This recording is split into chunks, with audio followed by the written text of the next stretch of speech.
আসসালামু আলাইকুম গাইস। এই যে আমাদের খুর কিভাবে চালাতে হবে সেই ক্লাস চলছে, দেখুন। হুম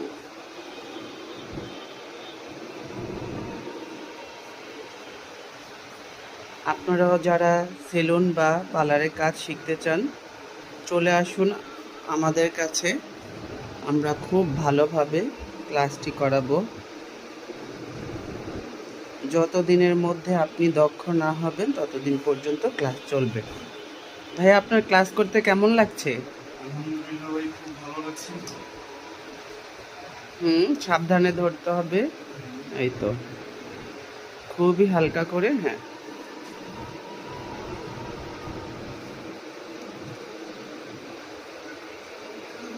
আমরা খুরকে খাড়া টানবো না, যতটা পারবো সোয়া টানবো। হ্যাঁ। ডিগ্রি এন্টেলে হুম হুম